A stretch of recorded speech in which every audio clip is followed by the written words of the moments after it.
देवाची माथा घालून या भार सांडी कलेवर ओवाळूनी नाथीला हा छंद अभिमान अंगी निमित्ताचे वेगी सारी ओसे करुणा वचने लाहो एक सरी नेरावे दुसरी आड येऊ नाथीला हा छंद अभिमान अंगी निमित्ताचे वेगी सारी ओसे तुका म्हणे सांडी लटक्याचा संग तुका म्हणे सांडी लटक्याचा संग आनंद तो मग प्रगटेल नाथीला हा छंद अभिमान अंगी निमित्ताचे वेगी सारी ओझे।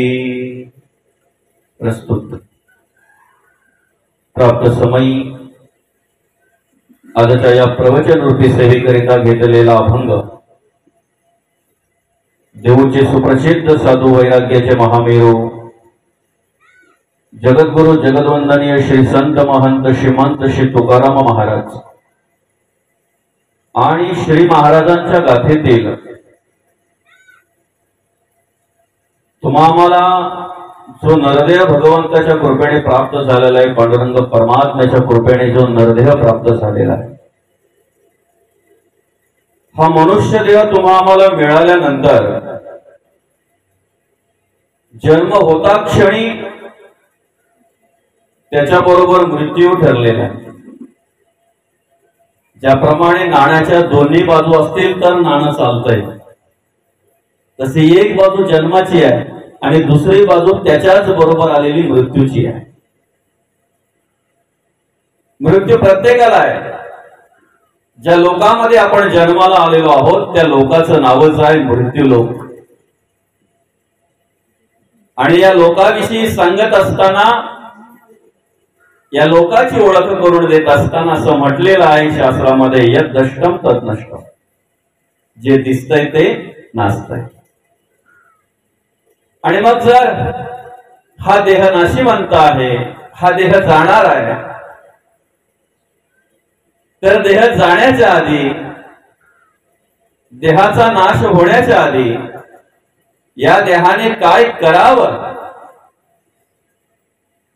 तर त्या ठिकाणी जगद्गुरु तुकोबा आपल्याला ओळख करून देतात। देवाची माथा घालून या भार। बरं का, बाकी सगळ्या गोष्टींमध्ये मनुष्य कमी पडला तरी चालेल, आलं का लक्षात? कमी पडलं तर चालेल, म्हणजे संसारात कधी मनुष्य पूर्ण झालाय का? संसार कधी कोणाचा पूर्ण झालाय? कधी असं माणसाला वाटलंय का बाबा बस झाला तर माझा संसार पूर्ण झाला? किती जरी वृद्ध झाली ना ती बाई, तरी तिला टोपली सुपा घर दार आहे की नाही, ते काही सुटत नाही। किती जरी संसार केला, मरेपर्यंत जरी संसार केला तरी संसार हा कधीच पूर्ण होत नाही। उलट अर्थी म्हणतात, संसार किती केला नेटका तरी तो पांढरा फिका होत जातो। त्याला किती जरी आपण रंगरंगोटी करायचा प्रयत्न केला ना तरी तो पांढरा फिका होत जातो, हे निश्चित आहे। त्याला कधीच रंग येत नाही, त्याला कधीच कलर येत नाही। आणि म्हणून एखाद्या वेळी आपण बाकीच्या गोष्टींमध्ये कमी पडलो तरी चालेल, पण परमार्थामध्ये, अध्यात्मामध्ये, देवाचं कार्य करण्यामध्ये कधी कमी पडता कामा नये। म्हणून या ठिकाणी जगद्गुरु तुकोबा आपल्याला काय ओळख करून देतात? देवाची या माथा घालून या भार। आम्ही आमच्या डोक्यावर भार घेऊन आयुष्यभर जरी फिरलो तरी ते ओझं आमचं कधी काही कमी होत नाही।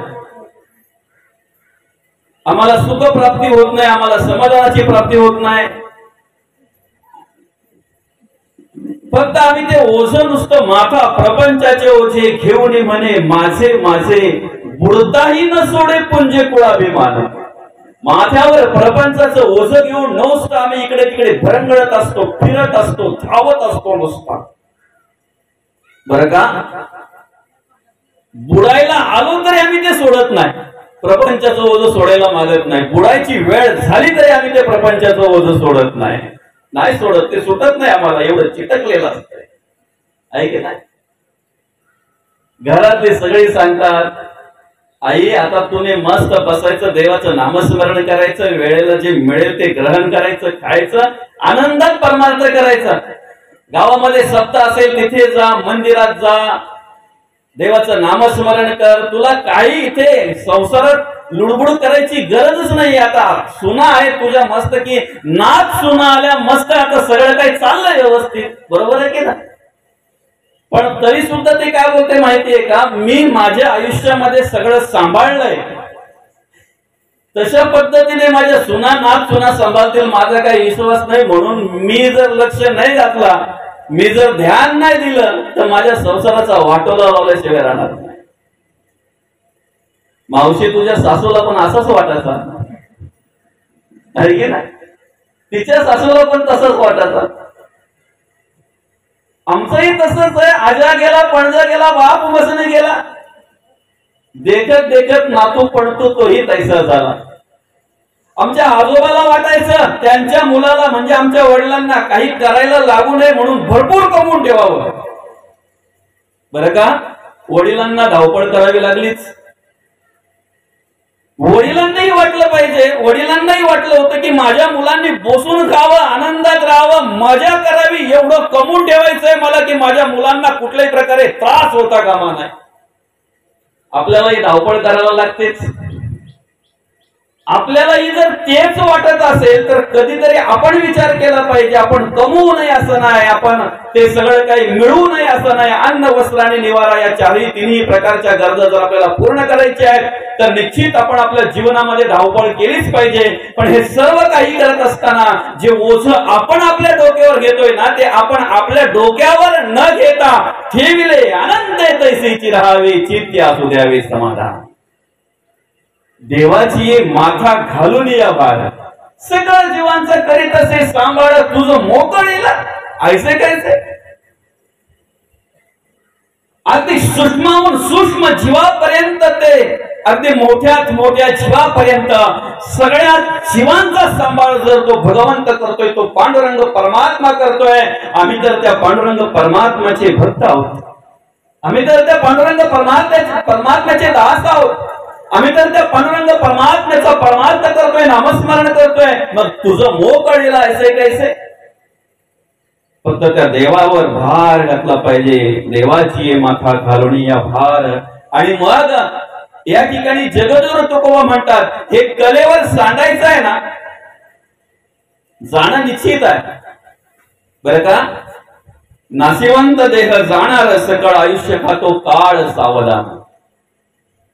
देह जाईल जाईल यासी काळ बा खाईल. एवढंच नाही, जगद्गुरु तुकोबा म्हणतात, धन देह हे काळाचे, धन कुबेराचे. येथे मनुष्याचे काय आहे. मग आपलं काहीच नाही आहे ना, मग जो अभिमान आपण धरून जो उभा आहे, मी श्रीमंत आहे तो गरीब आहे, मी ज्ञानी आहे तो अज्ञानी आहे, मी गोरा आहे तो काळा आहे, मी अमुक वर्णाचा आहे तो तमुक वर्णाचा आहे, मी अमुक जातीचा आहे तो तमुक जातीचा आहे. हा वेगवेगळ्या प्रकारचा जो अभिमान आमच्या अंतःकरणामध्ये आलेला आहे, तो अभिमान कुठपर्यंत आहे बरं, कुठपर्यंत आहे तो अभिमान. आणि तो अभिमान नष्ट व्हावा म्हणून भगवंत म्हणतात, अरे अगदी 10 दिवसापूर्वी जन्मलेली 10 बालक एकत्र ठेवा अशी रांगेमध्ये, ओळखून दाखवा कुठल्या वर्णाचा कोण आहे आणि कुठल्या जातीचा कोण आहे. ओळखू शकतो आपण, ओळखू शकतो नाही ओळखू शकत आपण. भगवंताने निर्माण करताना, निर्मिती करताना सगळ्यांना सारख्या पद्धतीची निर्मिती केलेली आहे, बरोबर आहे. मध्यंतरी आम्ही कार्य करत असताना फक्त भेद आमच्याकडे येतो बरं का, भेद आमच्याकडे येतो. श्रीमंत आहे, गरीब आहे, काळा आहे, गोरा आहे, ज्ञानी आहे, अज्ञानी आहे, सुशिक्षित आहे, अशिक्षित आहे, हे सगळे भेद आमच्याकडे येतात. पण ज्या वेळेला एखाद्या ठिकाणी मोठा ऍक्सिडेंट होत आहे आणि अनेक रक्ताचे पाठ त्या ठिकाणी वाहिले जातात, सांगा ना, अनेक जातीची अनेक वर्णाची माणसं त्या ठिकाणी असतात, आपण ओळखू का कुठल्या जातीचा रक्त कोणता येतो, कुठल्या वर्णाचा रक्त कोणता येतो, नाही ओळखू शकत. कोरोनाच्या काळामध्ये आपण बघितलं 10-12 पर्यंत एकत्र जळत होती, स्मशानात जागा नव्हती त्या वेळेला बरं का. 10-12 प्रेत जळाल्यानंतर कुठल्या जातीच्या माणसाची कुठली राख आहे, कुठल्या वर्णाच्या माणसाची कुठली राख आहे, आम्ही अगोदरही ओळखू शकत नाही, मध्येही ओळखू शकत नाही आणि नंतरही ओळखू शकत नाही. मग या ठिकाणी जगद्गुरु तुकोबा म्हणतात, नाथीला हा छंद अभिमानांगी. हा आमच्या अंगामध्ये हा अभिमानाचा छंद कधी जडला, कसं जडला आम्हालाही कळलं नाही, पण तो अभिमानाचा छंद मात्र आम्हाला घेऊन गेला. तो अभिमानाचा छंद मात्र आम्हाला शेवटपर्यंत काय करतोय, घेऊन जातोय. म्हणून नाथीला हा छंद अभिमानांगी, निमित्ताचे वेगी सारे ओझे. मग अखंड आपण कशा प्रकारे राहायचं असं म्हणतात, ज्याच्या मुखामध्ये साखर आणि डोक्यावर बर्फ आहे ना, तो त्याच्या आयुष्यामध्ये यशस्वी होतो. तुम्ही तुमच्या कोणत्याही क्षेत्रामध्ये असा, तुम्ही घरात असा, प्रवासात असा, कुठेही असा, तुमच्या मुखात जर साखर असेल ना दादा आणि डोक्यावर जर बर्फ असेल ना, 100% तुम्ही तुमच्या क्षेत्रामध्ये यशस्वी व्हाल. आणि म्हणून या ठिकाणी जगद्गुरु तुकोबा म्हणतात, करुणा वचनी लाहो एकसरे, नेदावे दुसरे आड येऊ. म्हणून तुका म्हणे बरं का, हे सगळ्या गोष्टी जर आपल्याकडून उत्तमरित्या घडल्या पाहिजेत, परमार्थ घडला पाहिजे, भक्ती घडली पाहिजे, देवाचं नामस्मरण घडलं पाहिजे, देवाचं स्तवन घडलं पाहिजे. मग यासाठी जगद्गुरु तुकोबा म्हणतात, तुका म्हणे सांडी लटक्याचा संग. किती सोप आहे ना बरं का. आपल्याला देवाचा परमार्थ जर करायचंय, देवाचं स्तवन जर करायचंय, नामस्मरण जर करायचंय, तर बाकी काही करू नका, फक्त लटक्याचा संग सोडा. ज्या संघाच्या मुळे आपल्याकडे नको ते विचार येतात ना, ज्या संगतीमुळे आपल्याला भगवंताचा विस्मरण होत आहे ना, ज्या संगतीमुळे आपण नको त्या मार्गाला जातोय ना, त्या लटक्याचा संग सोडा. आणि मग काय करायचं आहे, एकदा काही लटक्याचा संग आपण सोडला ना की आनंद तो मग प्रगटेल. आपल्या जीवनामध्ये सुख शांती आणि समाधानाची आपल्याला प्राप्ती झाल्याशिवाय राहणार नाही. म्हणून अशा प्रकारचं मार्गदर्शन करणारा हा जगद्गुरु तुकोबांचा अभंग आहे. अभंगावर अर्थपूजा मागण्याआधी, अभंगावर चिंतन करण्याआधी, अभंगावर विवरण घेण्याआधी, ज्या निमित्ताने या ठिकाणी ही प्रवचन सेवा आयोजित केलेली आहे, या राहुर गावातील हे पाटील परिवार, सुशिक्षित परिवार, सुसंस्कारित परिवार बरं का. राजकीय क्षेत्रामध्ये, सामाजिक क्षेत्रामध्ये, शैक्षणिक क्षेत्रामध्ये, आध्यात्मिक क्षेत्रामध्ये, अशा विविध प्रकारच्या क्षेत्रामध्ये ज्यांचं कार्य आम्हाला समाजामध्ये अतिशय उत्तमरित्या पाहायला मिळतंय, ते हे पाटील परिवार. स्वतःसाठी जगणारी माणसं आम्हाला या ठिकाणी अनेक पाहायला मिळतात. स्वार्थासाठी जगणारी माणसं आम्हाला या ठिकाणी अनेक पाहायला मिळतात. पण स्वतः जगता जगता, स्वतः जगण्याचा आनंद घेता घेता इतरांनाही आनंद द्यावा आणि त्याप्रमाणे वर्तणूक असावी, त्याप्रमाणे कार्य करावं, अशा प्रकारचा आदर्शयुक्त परिवार म्हणजेच हे पाटील परिवार.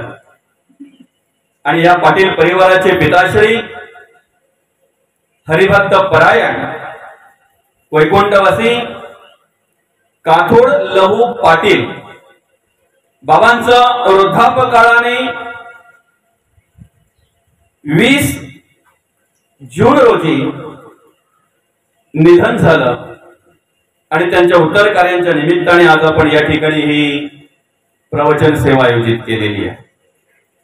मी वृद्धापकाळाने याच्यासाठी म्हणेन की ते वय वर्षे 89व्या वर्षी त्यांनी आमचा निरोप घेतला, या जगाचा निरोप घेतला.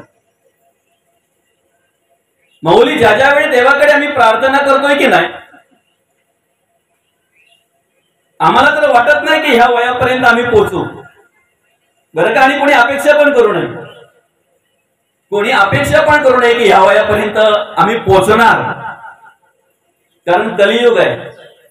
आणि आताच्या माणसाचा उदाहरण देत असताना पाण्याचा बुडबुडा म्हटलेला आहे. त्याला निर्माण झाला काय आणि फुटला काय, पाण्याचा बुडबुडा. कोण काळ येईल कायचा, नाही देहाचा भरवसा, जैसे पक्षी धाई दिशा उडवून जाते. क्षणभंगुर नाही भरवसा, क्षणभंगुर आहे. आणि म्हणून 89 वर्ष बाबांनी या ठिकाणी कार्य केलं. आम्ही ज्या वेळेला लहान होतो ना, त्यावेळेला अशा वृद्ध माणसांच्या पाया पडायला जेव्हा जायचो ना आम्ही, म्हाताऱ्या माणसांच्या पाया पडायला जेव्हा जायचो ना, तेव्हा आम्ही त्यांच्या पायावर असं डोकं ठेवलं, वाकलो की वरून ते हात ठेवायचे पाठीवर, बरं का, आणि काय बोलायचे माहितीये, म्हातारा हो. काय बोलायचे, म्हातारा हो. आता आम्ही लहान असताना असा शब्द जर ऐकला तर काय वाटेल, त्यावेळेला आम्हाला कळलं नाही बाबांचं म्हणणं काय आहे ते, ज्यांचं दर्शन घेतोय त्यांचं म्हणणं काय आहे ते आम्हाला कळलं नाही. पण आता कळायला लागलं की बाबांचं म्हणणं असं होतं की वृद्ध माणसं असे म्हणायचे की दादा तू म्हातारा होईपर्यंत जग. आज आपल्या सुशिक्षित भाषेमध्ये आपण बोलतोय उदंड आयुष्य लाभो. दोन्ही अर्थ एकच होतात बरं का, पण त्याच्यात प्रेम होतं. म्हातारा हो या शब्दामध्ये प्रेम होतं, आपुलकी होती, जिव्हाळा होता. उदंड आयुष्य लाभो ते कुठून येत असेल ते त्यांचं त्यांनाच माहिती. अंतःकरणापासून येतं की अजून वरच्यावर येतं ते त्यांचं त्यांना माहिती. असो, पण या ठिकाणी बाबांनी 89 वर्ष कार्य केलं आणि मी म्हणेन की एक आदर्श युक्त उदाहरण कसं जगावं म्हणजेच आमचे काथोड बाबा. कारण सांगू का, या ठिकाणी तुम्ही कार्य करत असताना अनेक प्रकारची पदं तुम्ही भूषवित असता. तुम्ही राजकीय क्षेत्रामध्ये जर कार्य करत असाल तर त्या ठिकाणी अनेक प्रकारचं पद तुम्हाला मिळत असतंय. तुम्ही सामाजिक क्षेत्रामध्ये जर कार्य करत असाल तर त्याप्रमाणे तुमच्या कार्याप्रमाणे तुम्हाला अधिकार मिळत असतो, पद मिळत असतंय. पण त्याला मर्यादा असते, मर्यादा असते, त्याला काळ वेळ असतो त्या पदाला. आजी असणारा नंतर माझी होऊन जातो आणि नंतर नंतर माझीची पण ओळख पुसून जाते, बरं का. पण बाबांच्या नावापुढे जे पद आहे हरिभक्त परायण, हे कधीही कोणीही पुसू शकत नाही. कितीही कोणी मिटवण्याचा प्रयत्न केला तरी कोणी मिटवू शकत नाही. सत्याची ओळख ज्याने घेतली ना, सत्य कार्य ज्याने केलं आणि सत्याचाच फक्त आधार ज्याने घेतला आपलं जीवन जगत असताना, फक्त आणि फक्त सत्य कार्य ज्यांनी स्वीकारलं त्याचं नाव आहे हरिभक्त. त्याचं नाव आहे हरिभक्त. बाकी असत्याला साथ देणारे, असत्याला जवळ करणारे, असत्याने वागणारे अनेक असतात.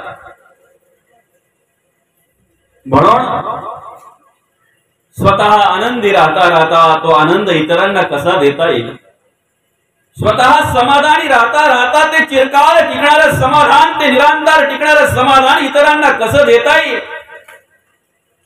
जो जगद्गुरु तुकोबांनी विचार केला, जो माऊली ज्ञानोबांनी विचार केला, जो शांती ब्रह्मनाथ महाराजांनी विचार केला, जो संत शिरोमणी नामदेव महाराजांनी विचार केला, जो जनाबाई, कान्होपात्रा, बहिणाबाई, मुक्ताबाई, जो संतांनी विचार केला की नाही, संतांच्या वाङ्मयाचा अभ्यास करून संतांच्या पावलावर पाऊल ठेवून चालत असताना आमच्या काथोड बाबांनी सुद्धा तोच विचार केला की जे समाधान माझ्याकडे आहे, जे सुख माझ्याकडे आहे, ते सुख आपण समाजाला, आपल्या कुटुंबाला, आपल्या मुलाबालांना कशा प्रकारे देता येईल याचा विचार त्यांनी केला.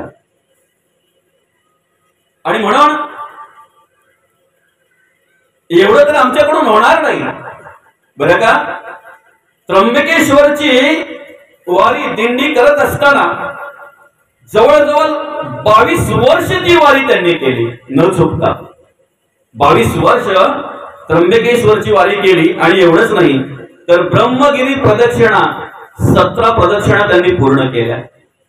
17 प्रदक्षिणा पूर्ण केल्या. ह्या वर्षी ज्या वेळेला आम्ही गेलो होतो ना दादा त्र्यंबकेश्वरला, खूप गर्दी होती, खूप गर्दी होती, बरं का.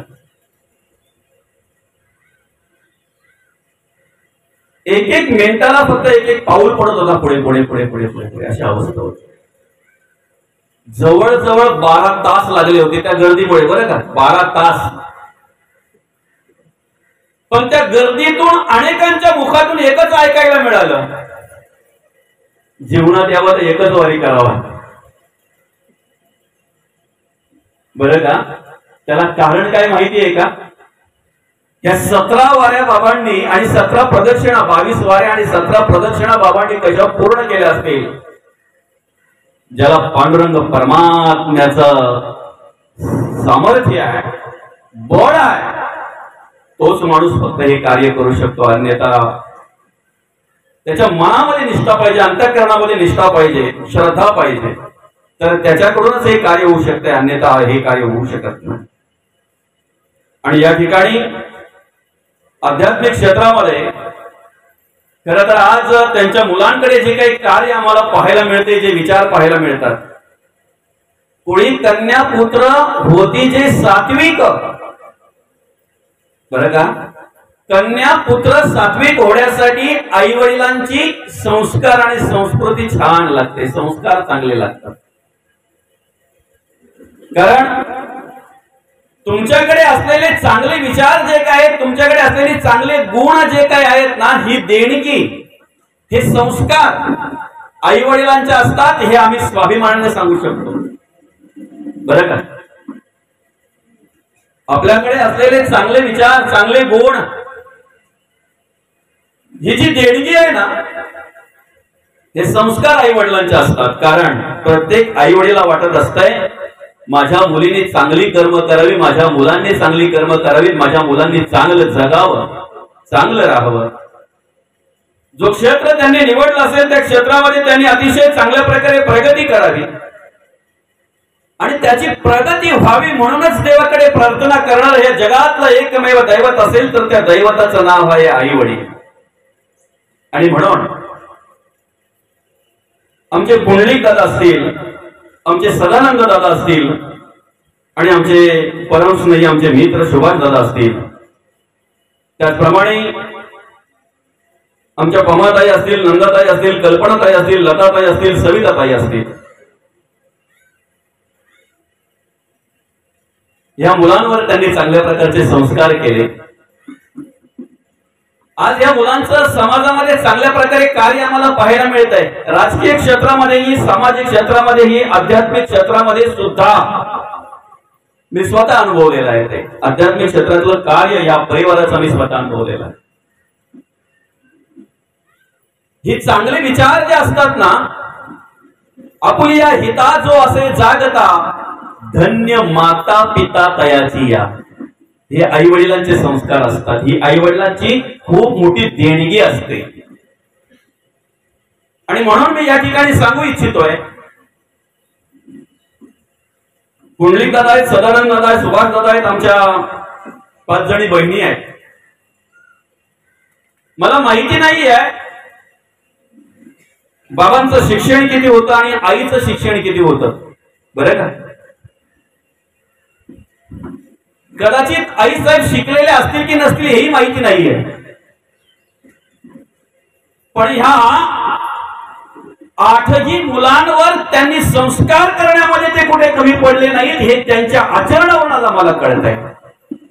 ह्या 8ही मुलांवर ते आई वडील संस्कार करण्यामध्ये काही कमी पडले नाहीत, हे मुलांच्या आचरणावरून आम्हाला कळत आहे, या मुलांच्या कर्मावरून आम्हाला कळत आहे. आणि म्हणून आपल्याकडे जे चांगले गुण असतात ना, चांगले विचार असतात, ही देणगी आपल्या आई वडिलांची असते. बाकी काही ठिकाणी वडील चांगल्या प्रकारे कार्य करताना दिसतात, समाजामध्ये कार्य असतंय त्यांचं, बरं का, पण ते संस्कार, ती संस्कृती, ते विचार मुलांकडे पाहायला मिळतातच असं नाही. कारण तो दोष आई वडिलांचा नसतो, त्यांच्या संघाचा दोष असतो, बरं का, त्यांच्या संघाचा दोष असतो, त्या मुलांच्या संगतीचा दोष असतो. आणि म्हणून या ठिकाणी मला या बाबांच्या विषयी, बाबांच्या कुटुंबाविषयी आणि बाबांच्या मुलांविषयी सांगायला स्वाभिमान यासाठी वाटतो की बाबांनी जे राजकीय क्षेत्रामध्ये कार्य केलं, गेली 40 वर्ष, बरं का, 40 वर्ष या गावाचं पोलीस पाटील म्हणून या ठिकाणी कार्य केलेलं आहे. आणि ते कार्य करत असताना प्रत्येकाला न्याय द्यायचं कार्य बाबांनी केलेलं आहे. ते कार्य करत असताना समाजाची सेवा करण्याचं कार्य या ठिकाणी केलेलं आहे.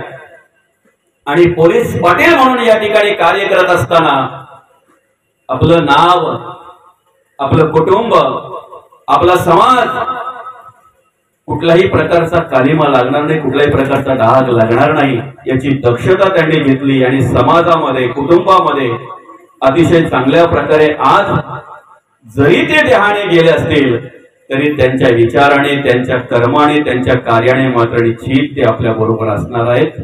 म्हणून माणसाने कसं जगावं याचं आदर्शयुक्त उदाहरण म्हणजेच आपले ज्यांच्या उत्तर कार्यांच्या निमित्ताने या ठिकाणी आपण ही प्रवचन सेवा आयोजित केलेली आहे, आपले काथोड बाबा. बघा त्यावेळेला बाबांची काय परिस्थिती असेल माहित नाहीये, कशा पद्धतीने त्यांनी या ठिकाणी कुठल्या प्रमाणे कार्य केलं असेल, पण ती वेळ जर पाहायला गेला तर आज बाबांची मुलं 8, पुंडलिक दादा, सदानंद दादा, सुभाष दादा, पमाताई, नंदाताई, कल्पनाताई, लताताई आणि सविताताई. 8ही मुलांना व्यवस्थित सांभाळलं, त्यांचं व्यवस्थित संगोपन केलं, त्यांना शिक्षण दिलं, त्यांच्यावर संस्कार केले आणि आपला जो वारसा आहे विचारांचा, कर्माचा, गुणांचा, समाजसेवेचा, तो वारसा आपली मुलं पुढे कसा सांभाळतील याचा विचार बाबांनी केला आणि त्याप्रमाणे या ठिकाणी बाबांनी त्या पद्धतीने कार्य केलं. कारण 40 वर्ष जवळजवळ पोलीस पाटील बाबा या ठिकाणी कार्य केलं, पोलीस पाटील म्हणून कार्य केलं. पण तोच वारसा पुढे सांभाळत असताना याच परिवारामध्ये सरपंच पद ही भूषवलेली माणसं आहेत. या ग्रामपंचायतचं सदस्य पद ही, सदस्य पदापासून ते सरपंच पदापर्यंत ही पद भूषविलेली माणसं आहेत. म्हणजे राजकीय क्षेत्र सुद्धा सांभाळण्याचं काम ह्या मुलांनी केलेलं आहे. आजच्या या प्रवचनाच्या निमित्ताने मी फक्त एवढंच सांगू इच्छितो, आमचे पुंडलिक दादा असतील, सदानंद दादा असतील आणि सुभाष दादा असतील. दादा बाबांनी जे आध्यात्मिक क्षेत्रामध्ये कार्य केलं बरं का, आध्यात्मिक क्षेत्रामध्ये या ठिकाणी या राऊर गावामध्ये जे काही कार्य घडत असतील, कार्यक्रम होत असतील, त्यांनी ज्याप्रमाणे सहकार्य केलं, याच्या पुढे बाबांचा विचार ज्या ज्या वेळी येईल, बाबांची आठवण ज्या ज्या वेळी या गावातील माणसांना येईल, त्या त्यावेळी ज्या पद्धतीने बाबांनी मदत केली, ज्या पद्धतीने बाबांनी सहकार्य केलं, ज्या पद्धतीने बाबांनी आध्यात्मिक क्षेत्रामध्ये कार्य केलं, ते कार्य तुमच्याकडे पाहायला मिळेल अशी अपेक्षा करतोय. आणि खऱ्या अर्थाने ती बाबांना खरी भावपूर्ण श्रद्धांजली तुमच्याकडून अर्पण होईल. अशी माणसं आज आपल्याला समाजामध्ये खूप कमी पाहायला मिळतात.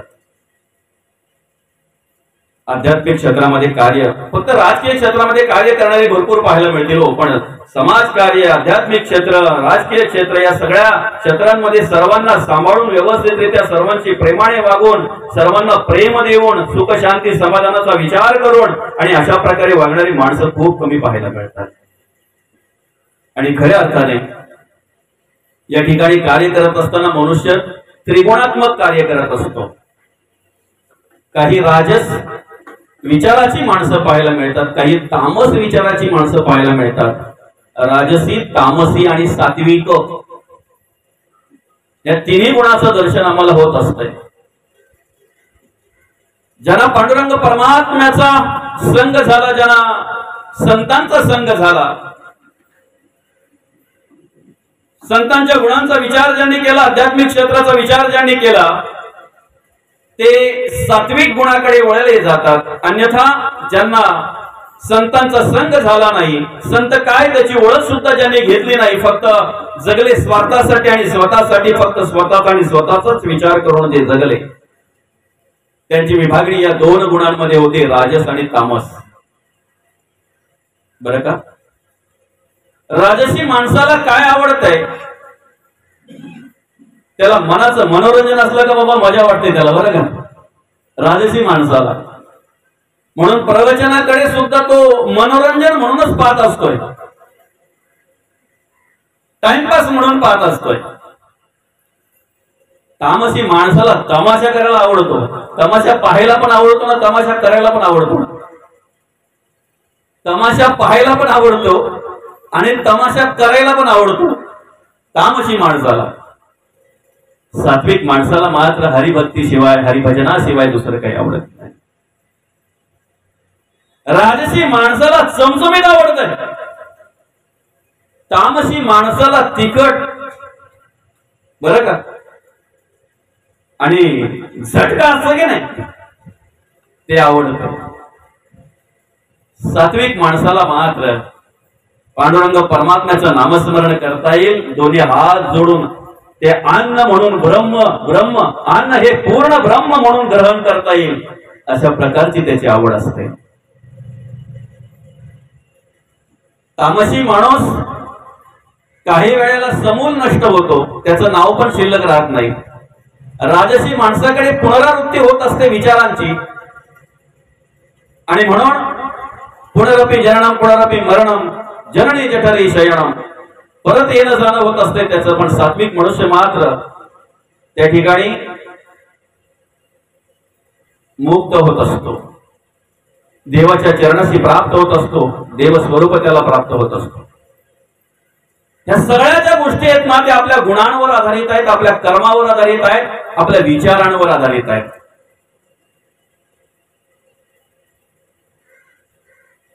सत्वगुणे भगवत भक्ती, रजोगुणे पुनरावृत्ती आणि तमोगुणे अधोगती पावती प्राणी.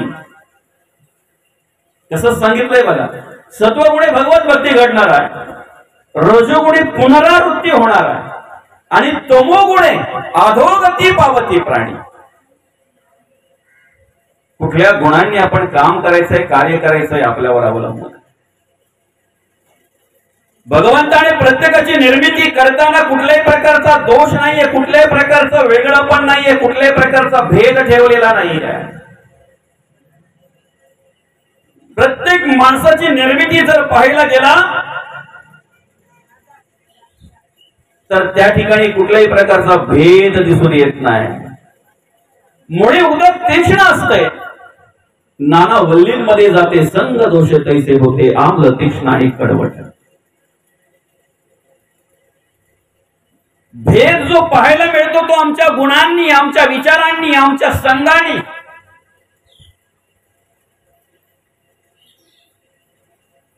आम्हाला जसं संघ असेल ना तसे विचार आमच्याकडे पाहायला मिळतात, तसे गुण आमच्याकडे पाहायला मिळतात. पडणारं पाणी हे एकाच प्रकारचं असतंय, मग ते राहुलला पडलं काय, बोरिवलीत पडलं काय, पडग्यामध्ये पडलं काय, अजून भिवंडीत पडलं काय, अजून कल्याणमध्ये पडलं काय. पडणाऱ्या पाण्यामध्ये दोष नसतो, पण त्या पाण्याला संग ज्याचा झाला ना मौली,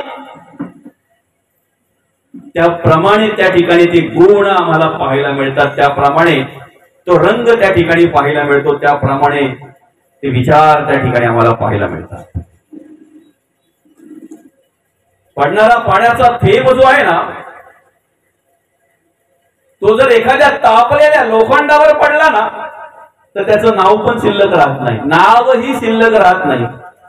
पण तोच पाण्याचा थेंब जर आमच्या आळूच्या पानावर पडला ना, बरं का, आळूच्या पानावर तो थेंब पडावा नाही, आता पडलाय असा ऊन पडावा, काय चमकून दिसतो तो, दिसतो की नाही.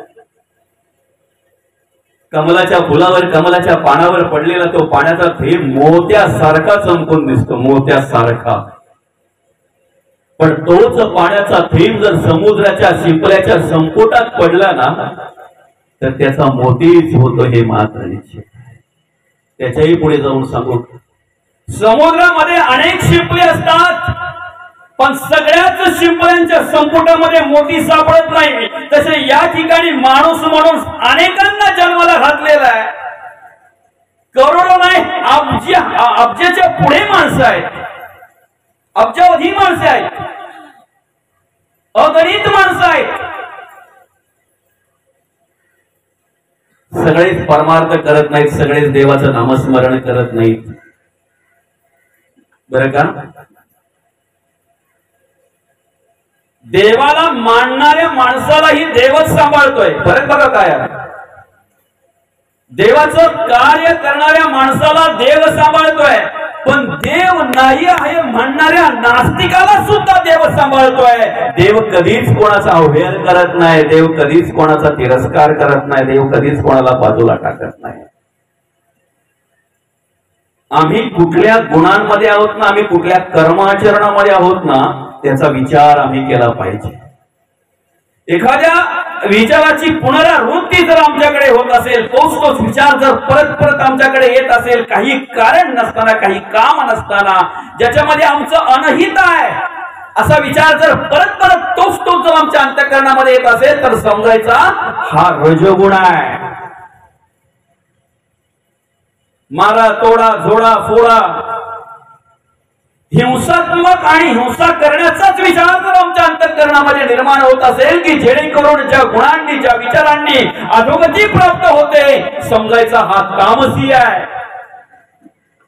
पण परमार्थाशिवाय, भगवत भक्तीशिवाय, देवाशिवाय आणि संतांशिवाय जर आमच्या अंतःकरणामध्ये दुसरा कुठला विचार येत नसेल तर तो गुण आणि त्या गुणाची व्याख्या, त्या गुणाची ओळख संतांनी सात्विक म्हणून करून दिलेली आहे. आम्ही कुठे असावं हे आमचं आम्ही ठरवायचं आहे. ज्यांच्या उत्तर कार्याच्या निमित्ताने या ठिकाणी आपण ही प्रवचन सेवा आयोजित केलेली हरिभक्त परायण वैकुंठवासी काथोड लहू पाटील बाबा या राहुरी गावामध्ये, या पंचकृषीमध्ये त्यांनी अतिशय चांगल्या प्रकारे कार्य केलं आणि या ठिकाणी हे कार्य करत असताना सात्विक विचाराने जगले, वागले, सात्विक विचाराने राहिले. म्हणून देहाने जरी बाबा गेले असतील तरी सुद्धा विचाराने, कर्माने, गुणांनी बाबा अखंड आमच्या बरोबर असणार आहे. ते तेवढंच सत्य आहे, तेवढंच सत्य आहे. आणि आपल्याला सुद्धा जर तसं राहायचं असेल ना, जगायचं असेल ना, तर पहिल्या चरणामध्ये जगद्गुरु तुकोबा आपल्याला ओळख करून देतात. बरं का मौली? देवाची ये माथा घालून या भार, सांडी कलेवर वाढून. तुकोबांनी काय केलं? तुझे रूप चित्ती राहो, मुखी तुझे नाम, हिची दान देगा देवा, तुझा विसर न व्हावा. संसाराचा भार देवावर टाकला, प्रपंचाचा भार देवावर टाकला. मी देवाचं कार्य जर करतोय, मी त्या पांडुरंग परमात्म्याचं कार्य जर करतोय, मला कशाची गरज आहे, मला कशाची आवश्यकता आहे, जे मला कळत नाही ना ते देवाला कळतंय. मग देवाकडे मागण्याचा अधिकार माझा नाही आहे. कदाचित मी माझ्या अनहिताचं देवाकडे मागेन, म्हणून मला जे पाहिजे ते देव त्या वेळेला देत असतो. म्हणून देवावर भार टाकला पाहिजे, देवावर भार टाकला पाहिजे. अखंड आणि अखंड देवाचं नामस्मरण आम्ही केलं पाहिजे, अखंड आणि अखंड देवाचं स्तवन आम्ही केलं पाहिजे. या ठिकाणी ओळख करून देत असताना संत म्हणतात, जो अन्न देतो उदराची शरीर विकावे लागे त्यासी, मा जेणे घातले जन्मासी त्यासी कैसे विसरावे.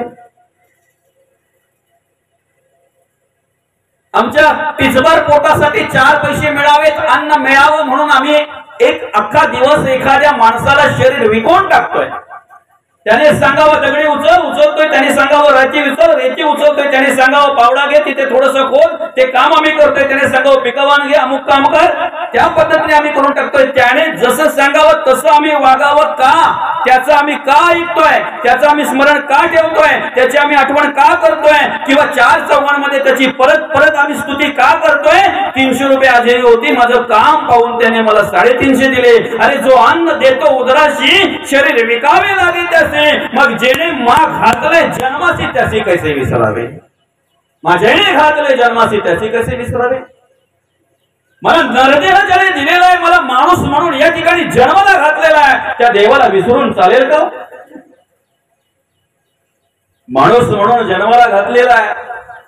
विशेष म्हणजे या ठिकाणी जन्माला घातल्यानंतर मला नाक, डोळा, त्वचा, जीव, कान, सगळ्या प्रकारची इंद्रिय मला व्यवस्थित दिलेली आहेत. मी डोळ्याने पाहू शकतो, कानाने ऐकू शकतो.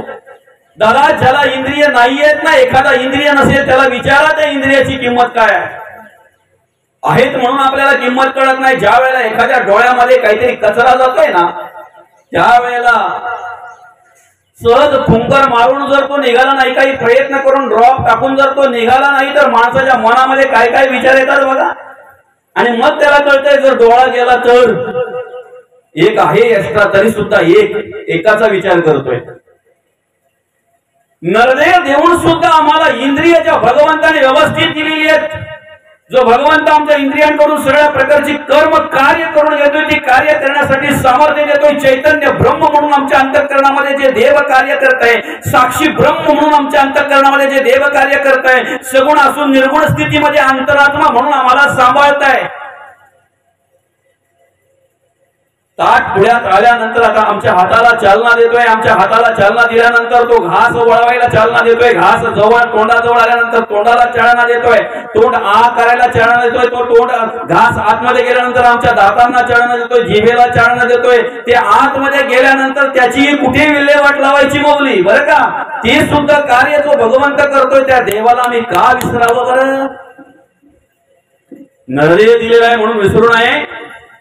चांगल्या प्रकारची इंद्रिय दिलेली आहेत, दिली हात पाय कान नाक त्वचा डोळा जीभ, म्हणून त्याला विसरू नये.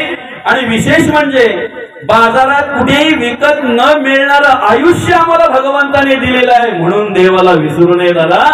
अर्थात ते आयुष्य जर देवाच्या स्मरणामध्ये घालवलं, त्या देवाच्या नामस्मरणामध्ये जर आम्ही व्यतीत केलं, अखंड जर घालवलं तर निश्चित त्या देवाची प्राप्ती आम्हाला झाल्याशिवाय राहणार नाही.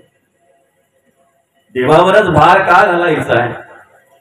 ज्यांच्यावर भार घालतोय ना ते आपले आहेत का पहिला याचा विचार करा बरं का. देश वेश नव्हे माझा सहज फिरत आलो, करू सत्ता कोणावरी कोठे स्थिर राहिलो. पाय डोळा म्हणता माझे तेही कैसे मोगळिलो, परदेशी नाही कोणी अंध पांगोळा झालो. तुझे तुझं नव्हे हे शरीर तो इतरांचा काय विचार. म्हणून तर जगद्गुरु तुकोबा म्हणतात नको नको मला. काय उपदेश करतात जगद्गुरु तुकोबा. नको नको मला गुंतो माया जाळी, काळ आला जवळी ग्रासावया. काळाची उडी पडेल बा जेव्हा, अमुक सोडविल तमुक सोडविल, हा येईल तो येईल, तो माझा हा माझा. ऐक ना, लय जीवना माझ्या वाचून राहत नाही, थोडा उशीर झाला तरी जेवत नाही. माझा मित्र जीवाला जीव देणार आहे. आमचे सोयरे अख्ख्या गावात एवढं मोठं सोयरं कोणतंच नाही, एक पण सोयरा नाही नाबला आपला, मोठं मोठं सोयरं सगळं आपलं. जगद्गुरु तुकोबा म्हणतात सोयरे दायरे दिल्या घेतल्याचे अंत हे काळीचे कोणी नाही.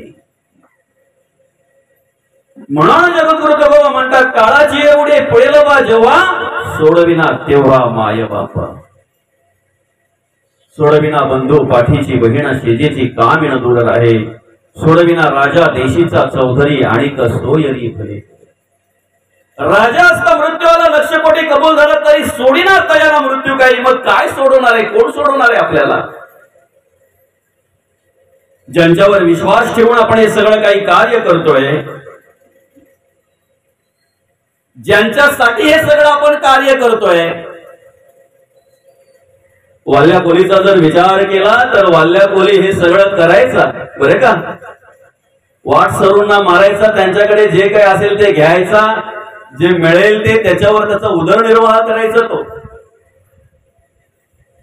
अनेक जण भेटले आतापर्यंत त्याला, पण जे भेटले ते स्वतःचा जीव वाचवण्यासाठी प्रयत्न करायचे, स्वतःचा द्रव्य जे काही असेल त्यांच्याकडे ते वाचवण्यासाठी प्रयत्न करायचे.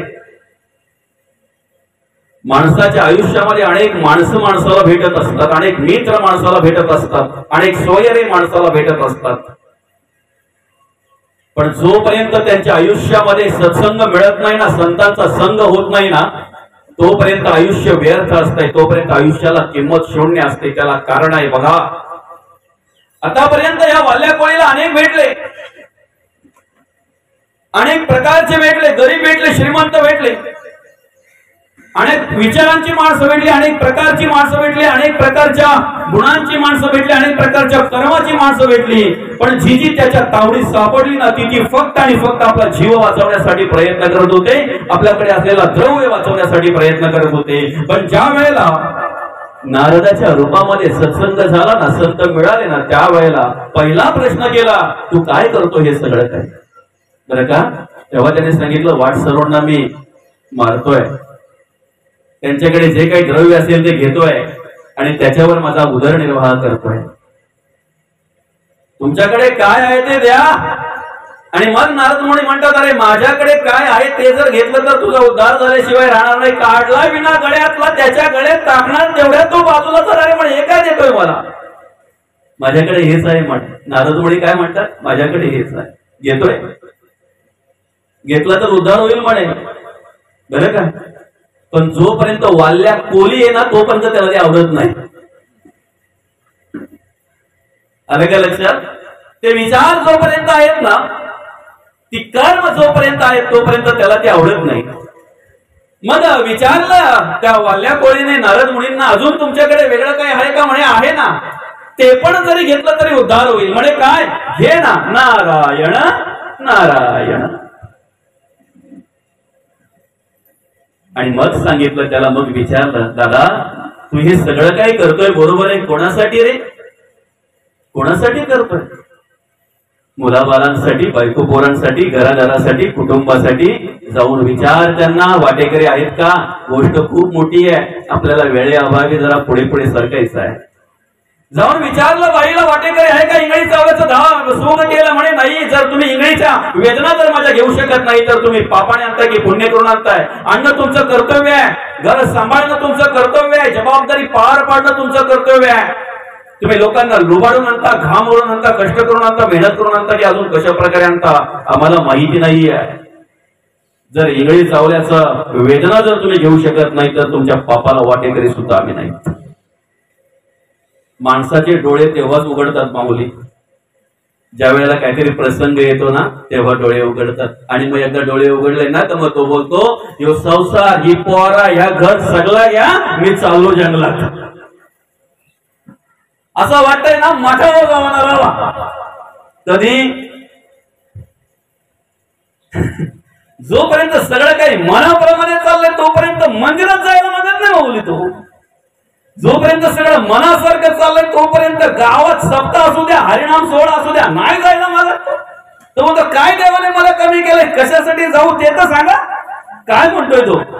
ज्या वेळेला मनाच्या विरुद्ध काहीतरी घडतंय ना त्यावेळेला मात्र मग तो बोलतो, हे सगळं तुम्ही सांभाळा, आता मी चाललो.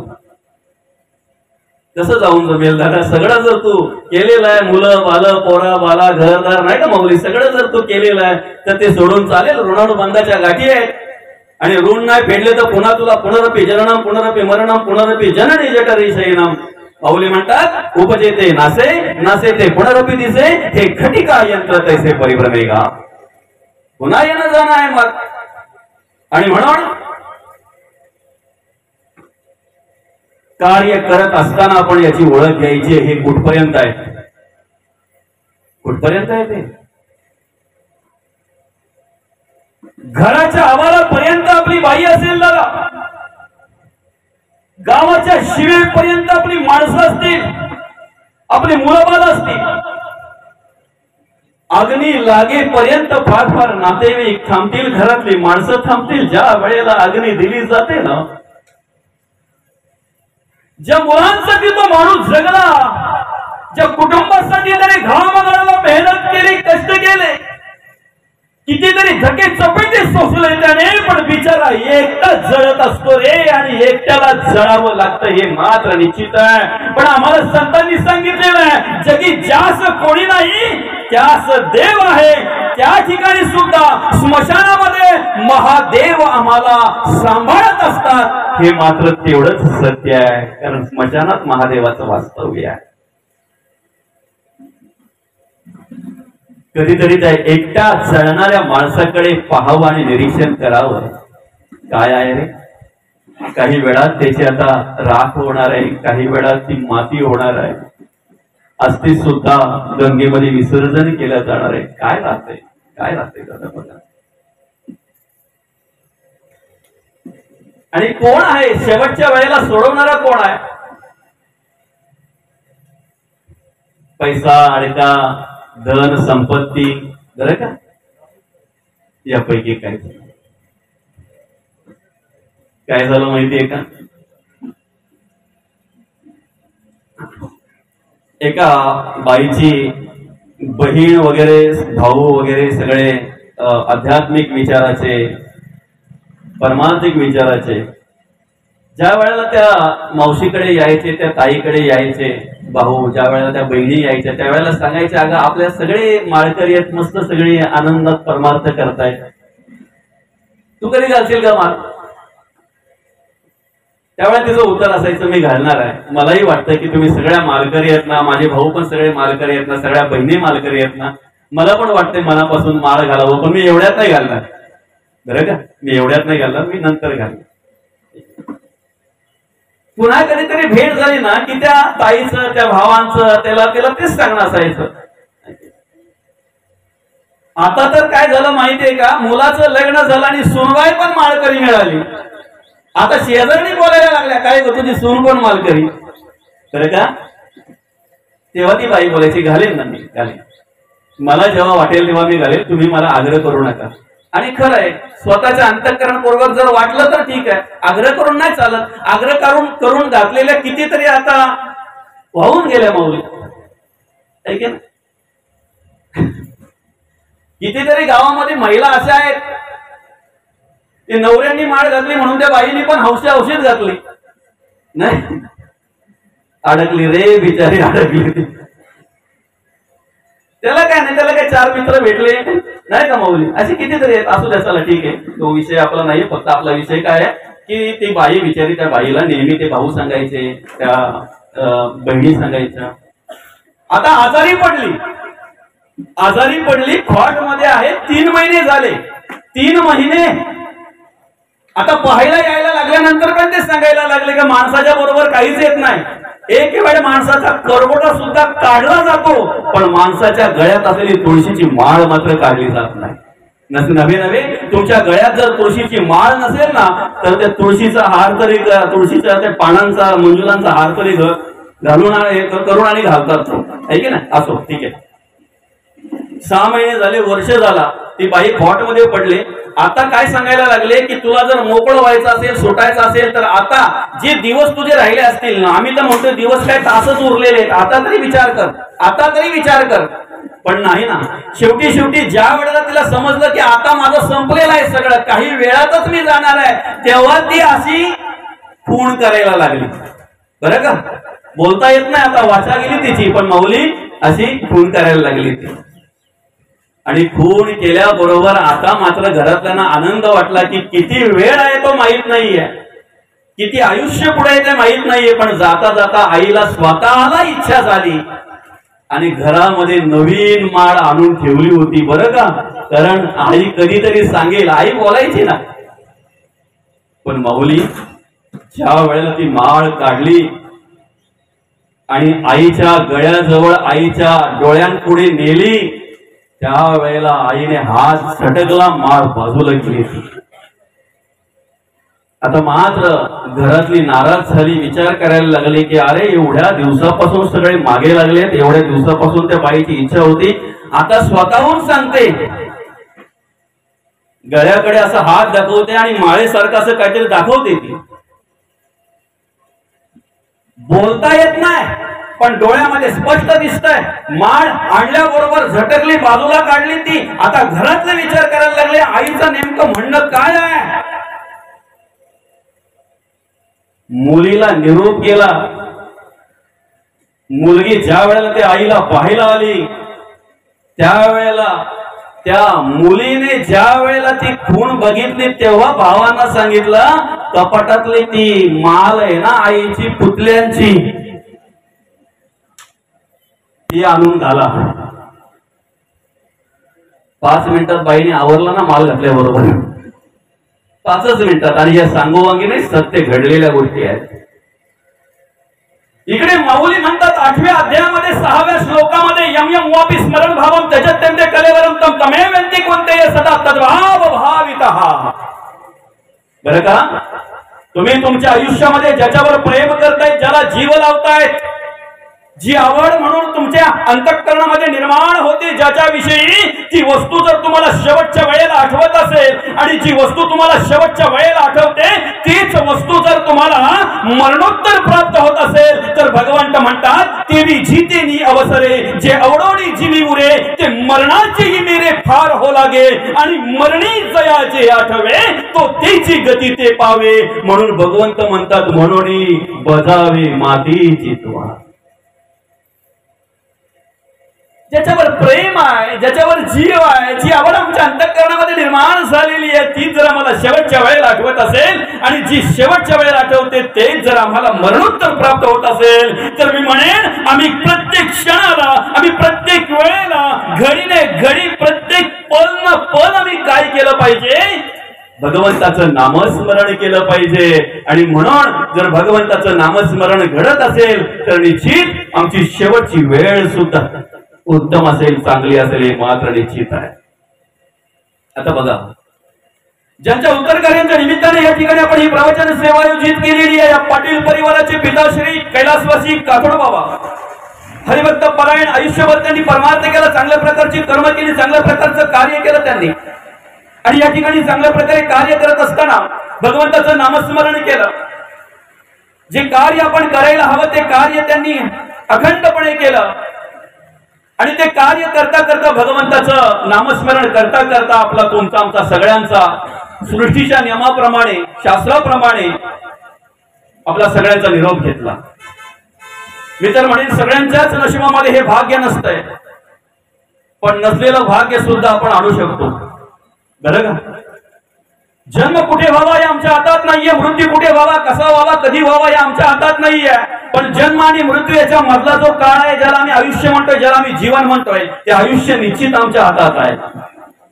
ते आयुष्य जर आम्हाला सुंदर करायचं असेल, ते आयुष्य जर आम्हाला जगद्गुरु तुकोबांसारखं जगायचं असेल, माऊली ज्ञानोबांसारखं जगायचं असेल, शांतीप्रभू नाथ महाराजांसारखं जगायचं असेल, संत शिरोमणी नामदेव महाराजांसारखं जर ते आयुष्य आम्हाला जगायचं असेल, तर त्यासाठी आम्ही काय केलं पाहिजे? जगद्गुरु तुकोबांच्या गाथेचा अभ्यास केला पाहिजे, माऊली ज्ञानोबांच्या ज्ञानेश्वरीचा अभ्यास केला पाहिजे, शांतीप्रभू नाथ महाराजांच्या भागवताचा अभ्यास आम्ही केला पाहिजे. संतांच्या वाङ्मयाचा अभ्यास ज्या दिवशी आम्हाला होईल ना, त्या दिवशी निश्चित आमच्याकडून तो परमार्थ घडल्याशिवाय राहणार नाही, की कर्म ते कार्य आमच्याकडून घडल्याशिवाय राहणार नाही, हे निश्चित आहे. आणि म्हणून आत्मा गेल्यानंतर देहाचं काय झालं यापेक्षा आत्मा असताना तुमच्या देहाने काय केलं हे महत्वाचं आहे. जर आत्मा असताना त्या देवाचं नामस्मरण आम्ही केलं असेल, जर आत्मा असताना त्या देवाचं स्तवन जर आम्ही केलं असेल, अखंड हरिपाठ केला असेल, काकडा केला असेल, भगवंताचं नामस्मरण जर आमच्याकडून घडलं असेल, अशा माणसाचा देह जरी कोल्या कुत्र्याने खाल्ला, राणा वनात पडला, तरी पण तो धन्य झाला असे संत म्हणतात. त्याला जीवनमुक्त ज्ञानी म्हणतात. जे का जीवनमुक्त ज्ञानी, त्यांचे शरीर पडो राणी अथवा पडो स्मशानी, तरी ते धन्य झाले. ज्यांनी आत्मा असताना, भगवंत असताना, देव असताना देवाचं कार्य केलं ना, देव गेल्यानंतर देहाचं काय झालं हे महत्वाचं नाहीये. म्हणून दरड कोसळली, अनेक त्या ठिकाणी काम करणारी माणसं त्या दरडीखाली दडपली गेली. अनेक दिवस ते कार्य चाललं, त्या दरडीतून ती माणसं काढायचं. आता अवशेष शोधा सापडायला लागले आणि अवस्था झाली काय? त्याच ठिकाणी चोखोबा होते, चोखामेळा होते. त्यांची हाडं अस्थि गोळा करायच्या कशा, त्यांच्या अस्थि निवडायच्या कशा, अनेक प्रकारची माणसं त्या ठिकाणी गेलेली होती. पण ज्या वेळेला त्यांच्या अस्थि गोळा करायची वेळ आली ना, त्यावेळेला संतांनी सांगितलं, अरे जा, ज्या ठिकाणी दरड कोसळलेली आहे ना, त्या ठिकाणी जाऊन त्या पडलेली हाडं कानाला लावा. ज्या हाडातून पांडुरंग पांडुरंग, विठ्ठल विठ्ठल विठ्ठल विठ्ठल असा आवाज येत असेल ना, त्या अस्थि आपल्या चोखोबांच्या रे, त्या अस्थि आपल्या चोखोबांच्या. मांस, त्वचा, नाडी आणि रोम नसताना नुसत्या अस्थि विठ्ठल विठ्ठल बोलत होत्या. आम्हाला नेहमी ऐकायला मिळतंय प्रवचनातून, कीर्तनातून, जनाईच्या गोवऱ्या काय बोलत होत्या? काय नाही माहिती? विठ्ठल विठ्ठल बोलत होत्या. बरोबर आहे की नाही? अरे जनाईच्या गोवऱ्या तर विठ्ठल विठ्ठल बोलू शकतात, कमीत कमी आमचं तोंड तरी बोललं पाहिजे ना, आम्ही तोंडाने तरी बोललो पाहिजे ना, कमीत कमी विठ्ठल विठ्ठल विठ्ठल. भगवंतांनी ज्या वेळेला पडलेला केस कानाला लावला, त्यावेळेला त्या केसातून आवाज येत होता, श्रीकृष्ण श्रीकृष्ण श्रीकृष्ण. ओळखला हा केस कोणाचा आहे, हा रोम कोणाचा आहे? अर्जुनाचा रोम होता तो. अर्जुनाचा, त्या अर्जुनाच्या रोमातून भगवंताचं नामस्मरण येत होतं. म्हणजे असते मांस, त्वचा, नाडी नसताना नुसत्या रोमातून भगवंताचं नामस्मरण येत होतं. भगवंताचा त्या नामस्मरणाचा आवाज येत होता. या कलियुगामध्ये आहे ना माऊली, तुमचा आमचा उद्धार करून घेण्यासाठी एकमेव जर सगळ्यात सोपा मार्ग जर असेल तर भगवंताचं नामस्मरण. नाम घेता न लगे मोल, जगद्गुरु तुकोबा म्हणतात, नाम मंत्र नाही खोल, दोची अक्षरांचे काम. बरं का?